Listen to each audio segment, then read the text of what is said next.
नमस्कार दोस्तों, स्वागत है आपका आपके अपने यूट्यूब चैनल मन अप स्टोरीज में। दोस्तों, ये कहानी चल रही है एक गरीब की बेटी का नसीब और ये कहानी का दूसरा पार्ट है। दोस्तों, यदि आपने पहला पार्ट नहीं पढ़ा है तो उसका लिंक नीचे डिस्क्रिप्शन बॉक्स में प्लेलिस्ट के लिंक के रूप में दिया हुआ है, वहाँ जा कर के आप कहानी पढ़ सकते हैं। और भी बहुत सारी अच्छी कहानियाँ जो हैं उनका लिंक भी आपको प्लेलिस्ट का लिंक, पूरी कहानी के प्लेलिस्ट का लिंक नीचे डिस्क्रिप्शन बॉक्स में दिया हुआ है, वहाँ जा कर के आप बहुत ही अच्छी और कहानियाँ भी पढ़ सकते हैं। तो चलिए इस कहानी के इस दूसरे पार्ट को शुरू करते हैं। दीपचंद वहाँ से सीधे बाजार जाता है और वहाँ से बाकी बचे हुए पैसे से G27 कपास के बीज खरीदता है। चल रामू, खेत चलते हैं, अभी खेत की और गुड़ाई करनी है, जब गुड़ाई हो जाए तब बीज डालेंगे। दोनों पिता पुत्र फावड़े से खेत की गुड़ाई में जुट जाते हैं। तभी रामू देखता है कि बगल वाला राम भरोस चाचा कोई बड़ी सी मशीन से खेत की मिट्टी को भुरभुरी कर रहा था। देखो पिताजी, राम भरोस काका कोई बड़ी मशीन लाए हैं। हाँ, लगता है उसने कहीं से कल्टीवेटर मशीन का इंतजाम कर लिया। ये क्या करता है? जमीन की मिट्टी भुरभुरी कर देता है, जिससे बीज बोने में आसानी होती है। चल तू अपना काम कर, दूसरों को ना देख। उधर सीलो अपने घर में काम में व्यस्त है और दूर दूर जाकर लकड़ियाँ बीन कर लेकर आती हैं, जिससे भोजन बनाने के लिए ईंधन प्राप्त हो सके। तभी गीता नाम की एक औरत उसको आवाज़ देती है। गीता अक्सर गांव आती रहती है और साहूकार से उसकी काफ़ी अच्छी दोस्ती है। मध्यम कद की औरत जिसके मुंह में हमेशा पान सा रहता है। आज उसने पीले रंग की चमचमाती साड़ी पहन रखी थी। उसके कानों में बड़े बड़े झुमके झूल रहे थे और माथे पर एक बड़ी सी गोल गोल बिंदिया। ज़्यादा पढ़ी लिखी नहीं थी, पर बात करने में बहुत चतुर है। सभी को अपनी बातों के लपेटे में आराम से ले लेती है। का रे सीलो, कहाँ इधर उधर घूमती फिरती है? कुछ नहीं काकी, लकड़ियाँ बीन रही थी। अरे पगली, कब तक यूं ही लकड़ियाँ बीनती फिरेगी? मेरे साथ शहर चल, रानी बना दूंगी तुझे। नहीं काकी, मेरी माँ की तबीयत ठीक नहीं है, मैं उनको छोड़कर कहीं नहीं जाऊंगी। अरे शहर चल, मैं तुमको कोई काम दिला दूंगी, तेरी माँ का इलाज भी हो जाएगा और तेरी भी जिंदगी बन जाएगी। नहीं, अभी नहीं, मैं चलती हूँ, मुझे देर हो रही है। श्यामू सरोवर किनारे अपने दोस्तों के साथ आज फिर पतंग उड़ाने में मस्त था। आज विद्यालय में गुड़ी पड़वा की छुट्टी जो थी, आज उसकी पतंग आकाश में सबसे ऊपर उड़ रही थी। उसने पतंग के नीचे रंग बिरंगे कागजों का पट्टा चिपकाकर सुंदर ढंग से सजा दिया था। पतंग के पीछे लहराते हुए रंग बिरंगे कागजों के फीते हवा में ऐसे लग रहे थे जैसे श्यामू अपने रंग बिरंगे सुंदर सपनों को हवा में लहराते हुए आसमान की ऊंचाइयों को छूना चाहता हो। यह देख सोनू, मेरी पतंग आज कितनी ऊंची उड़ रही है। तेरी पतंग बड़ी है ना, आज मुझे कोई नहीं छू सकता। छू नहीं सकता तो क्या, काट तो सकता हूँ। अच्छा, हिम्मत है तो काट कर दिखा। सोनू ने श्यामू की पतंग को काटने की बहुत कोशिश की, लेकिन जैसे ही वह अपनी पतंग श्यामू की पतंग के पास लाता, वह बड़ी चतुराई से अपनी पतंग दूर ले जाता और सोनू की पतंग उसका पीछा ही करती रह जाती। चल, आज तो तू बच गया, लेकिन एक दिन मैं तेरी पतंग जरूर काटूंगा, तू देख लेना। तुम्हारा यह सपना कभी पूरा नहीं होगा। यह कहकर श्यामू जोर जोर से हंसने लगता है। आज खेत की जुताई करते हुए 3 दिन हो गए। बीज उगाने का समय आ गया था। दीपचंद रामू से बीज डालने की हिदायत देता है। देख रामू, कुंड की गहराई 4 से 5 सेंटीमीटर होनी चाहिए तथा एक पंक्ति से दूसरी पंक्ति की दूरी लगभग 60 सेंटीमीटर रखना। पिताजी, आप हाथ से डालो, मैं तो डिबलर से डालूंगा, जो मामा ने दिया है। ठीक है, तू उसी से कर। मानसून विभाग ने घोषणा की है कि इस बार मानसून समय पर आएगा, तब तो पिताजी मज़ा आ जाएगा। हाँ, सब गणपति की कृपा है। आज दोनों बहुत खुश हैं। उनका सब काम ठीक होता नजर आ रहा था। दोनों दिन भर मेहनत करके बुआई का काम समाप्त कर देते हैं। कपास की फसल बोने के बाद 35 से 40 दिन तक सिंचाई की कोई आवश्यकता नहीं होती। अतः दोनों घर पहुंचते हैं, देखते हैं कि लाली की तबीयत बहुत ज़्यादा बिगड़ गई है। उसे आज बहुत बुखार है, उसके सीने में बहुत दर्द हो रहा है। सीलो दौड़कर हकीम के पास जाती है। हकीम यह कहकर अपना पल्ला झाड़ देता है कि उसका रोग अब मेरे बस में नहीं है, तुम लोग उसे सरकारी अस्पताल में लेकर जाओ। सीलो परेशान होकर दौड़ते हुए वापस अपने घर पहुंचती है। पिताजी, हकीम कह रहा है माँ को सरकारी अस्पताल ले जाओ। लाली सोचती है कि अस्पताल का खर्चा कहाँ से आएगा। वह तुरंत कह उठती है, अरे मुझे कुछ नहीं हुआ है, मैं अस्पताल नहीं जाऊंगी। लाली की हट के कारण सब चुप हो जाते हैं। सीलो गणपति के पास से बभूति निकालकर अपनी माँ के माथे पर मल देती है। अगले दिन सुबह सुबह कमला सीलो के घर आती है। काकी की तबीयत कैसी है? रात से ठीक है, सीलो अपने आंसू पोंछते हुए कहती है। अरे तू क्यों रोती है? अम्मा ठीक हो जाएगी, तुम चिंता मत करो। कमला सीलो के घर में के कामों में हाथ बटाने लगती है और उसके लिए रोटियां बनाती है। चल अब तू खा ले, कल से भूखी है, मन नहीं कर रहा। अरे ऐसे कैसे मन नहीं कर रहा? खाएगी नहीं तो अम्मा को कौन देखेगा? तभी सीलो देखती है कि मामा चले आ रहे हैं। मामा को देखते ही सीलो ऐसे खुश होती है जैसे डूबते हुए को तिनके का सहारा मिल गया हो। वह उनको देखकर बहुत खुश होती है। अरे मामा, आप कैसे आना हुआ? लाली को देखने आया हूँ। कैसी है वह? अम्मा की तबीयत ठीक नहीं है। तभी लाली की आंख खुल जाती है। अरे भैया, आप कब आए? बस अभी अभी आया हूँ। तुम्हारी तबीयत तो बहुत ज़्यादा खराब लग रही है। हाँ, बहुत खांसी है और सीने में दर्द भी है। डॉक्टर को दिखाया? नहीं। क्यों? फिर मामा सीलो की तरफ देखते हैं। मामा, हम लोग कितना कह रहे हैं कि अस्पताल चलो, पर अम्मा मानती ही नहीं। ऐसे कैसे चलेगा? चलो मैं ले चलता हूँ। सीलो श्यामू को आवाज़ देती है। ए श्यामू, हम लोग अम्मा को लेकर अस्पताल जा रहे हैं, पिताजी से कह देना।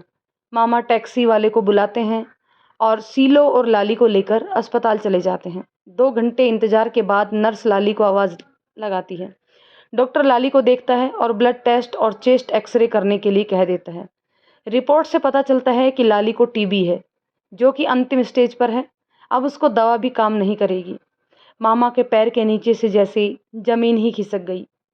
सीलो वहीं पर फूट फूट कर रोने लगती है। मामा, अब क्या होगा? घबराओ मत बच्ची, सब ठीक हो जाएगा, मैं हूं ना। लाली को वही टीबी वार्ड में एडमिट करा दिया जाता है। मामा सीलो को घर छोड़ उसके घर आते हैं और दीपचंद को सांत्वना देते हैं। घबराओ नहीं, मैं हूँ, कोई बात हो तो बताना। वैसे मैं हर हफ्ते लाली को देखने आ जाया करूँगा, तुम चिंता मत करो। भैया, आपका बहुत बहुत धन्यवाद।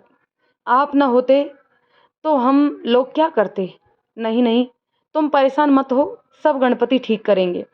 1 हफ्ता बीत गया। सीलो अपने झोपड़े को गोबर से लीप कर साफ कर रही थी। उसका मन अब काफ़ी अस्थिर था। उसे कुछ अच्छा नहीं लग रहा था। अम्मा के बिना घर सूना सूना हो गया था। वह बार बार चारपाई की तरफ देखती जहां अम्मा लेटी रहा करती थी। तभी उसे राम भरोस काका के घर से ढोलक की आवाज़ सुनाई देती है। शायद कमला की शादी तय हो गई। वह घर का सारा काम निपटा कर कमला से मिलने जाती है। शादी तय हो गई? मुझे बताया नहीं। मैं उस दिन बताने ही गई थी, लेकिन तुम लोग अम्मा को लेकर परेशान थे। अब काकी कैसी है? सीलो अम्मा का नाम सुनते ही रोने लगती है। अरे क्या हुआ? तू रो क्यों रही है? डॉक्टर ने कहा है कि अब अम्मा नहीं बचेगी। अरे तो तुम रो नहीं, हिम्मत से काम लो, अब तो सब तुमको ही तो संभालना है। सीलो अपने आंसू पोंछकर कमला की खुशी में खुश होने का प्रयास करती है। गांव की औरतें बन्ना बन्नी के गीत गा रही हैं। बच्चा है मेरे राजकुमार, सूरतिया चमवे सूरज जैसी, आए वो घोड़ी पे बैठ के ले जाएगा मुझको चांद के देश। उधर श्यामू की आज परीक्षा के परिणाम आ गए थे। उसने कक्षा 7 प्रथम श्रेणी से पास कर लिया था। दीपचंद बहुत खुश था कि उसका बच्चा पूरे गांव में प्रथम आया है। वह रामू से मिठाइयाँ लाने को कहता है।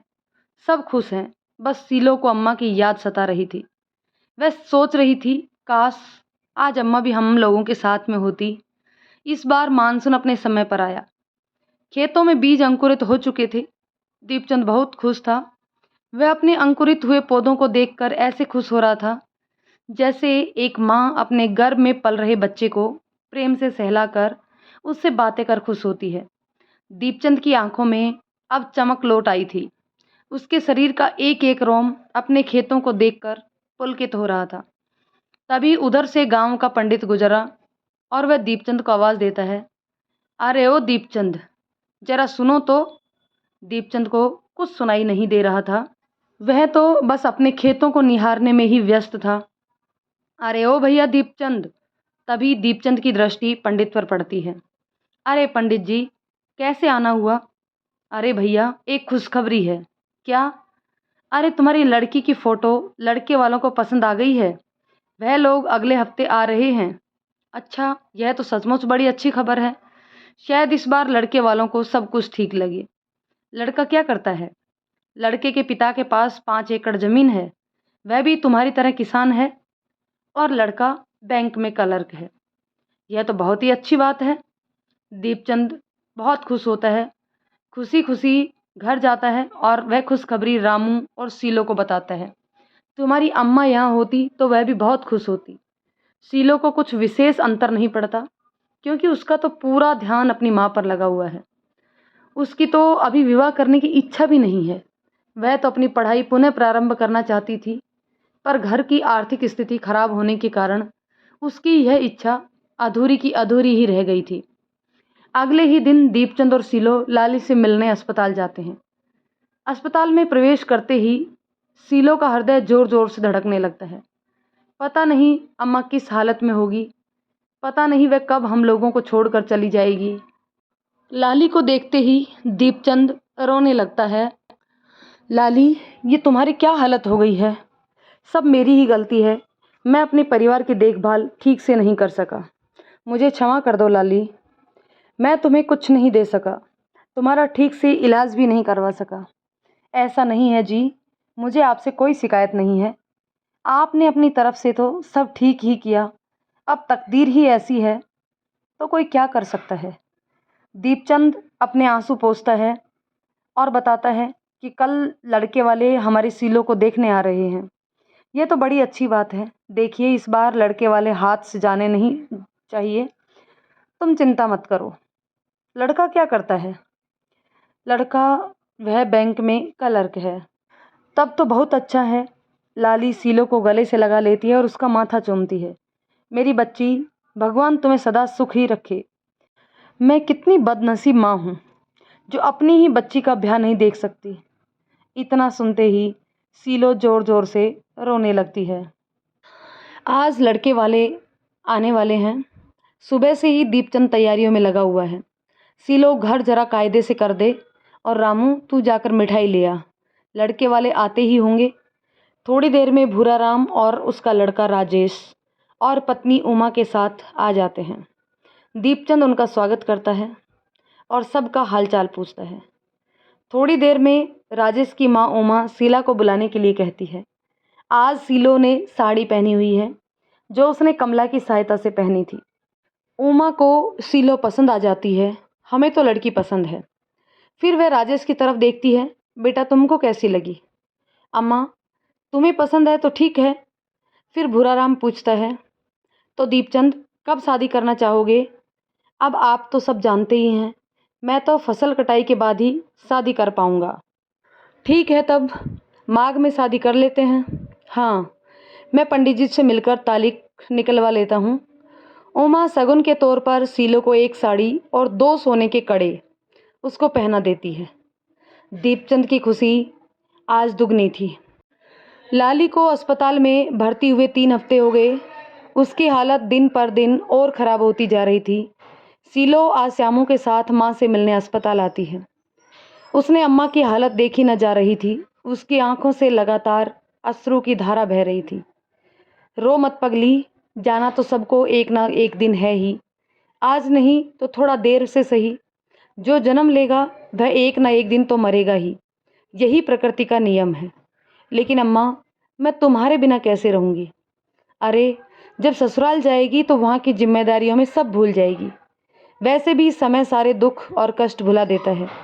तभी लाली की नज़र कंगनों पर पड़ती है जो उसके होने वाली सास उमा ने पहनाए थे। अरे, यह कंगन तो बहुत सुंदर है। तेरी सास ने पहनाई है ना? फिर लाली सीलो को बड़े प्यार से उसके माथे को सहलाती है। मेरी बिटिया, औरत की ज़िंदगी शादी के बाद बदल जाती है। वहाँ सबका ध्यान रखना, अपने सास ससुर की खूब सेवा करना और पति की परछाई बनकर रहना। शीलो की आंखों में आंसू झलक जाते हैं। वह अम्मा कहते हुए लाली के गले लग जाती है। तुम लोग आओ, श्यामू अपनी बहन का ध्यान रखना। हाँ अम्मा। श्यामू भी अम्मा के गले लगकर खूब रोता है। अम्मा, तू हम लोगों को छोड़कर कहाँ जाएगी? तुम्हारा वहाँ अकेले मन नहीं लगेगा। गणपति से कहो तुम्हें न ले जाएं। लाली हंसने लगती है। भगवान मेरे बच्चों की रक्षा करे। शीलो और रामू अपने घर लौट रहे होते हैं, तभी रास्ते में गीता मिल जाती है। अरे शीलो, मैंने सुना है तेरी शादी तय हो गई। बीच में रामू बोल उठता है। हाँ, मेरे होने वाले जीजाजी बैंक में काम करते हैं। शीलो श्यामू को चुप कराते हुए, हम लोगों को जल्दी है, चल श्यामू। शीलो जल्दी जल्दी अपने कदम बढ़ाने लगती है और गीता शीलो को ऐसे देखती है जैसे जब बहुत पीछा करने के बाद भी भेड़िए के हाथ से शिकार छूट जाता है और भेड़िया खिसिया कर पीछे से बस देखता रह जाता है। शीलो जैसे ही घर पहुंचती है वैसे ही दीपचंद के पास एक आदमी दौड़ता हुआ आता है, यह बताने के लिए कि अस्पताल से फ़ोन आया था, लाली अब नहीं रही। तो दोस्तों, इस पार्ट को हम यहीं पे ख़त्म करते हैं। जानते हैं नेक्स्ट पार्ट में कि अब क्या होने वाला है आगे शीलो, श्यामू और रामू के जीवन में। क्या शीलो की शादी हो जाएगी? क्या गीता इस बात को सुनकर कुछ अलग ही खेल खेलने वाली है या फिर कुछ और ही नया घटने वाला है? ये कहानी आपको कैसी लगी कमेंट करके ज़रूर बताइएगा। पसंद आई हो तो लाइक शेयर करें, चैनल पर नए हैं तो सब्सक्राइब कर लें। धन्यवाद दोस्तों।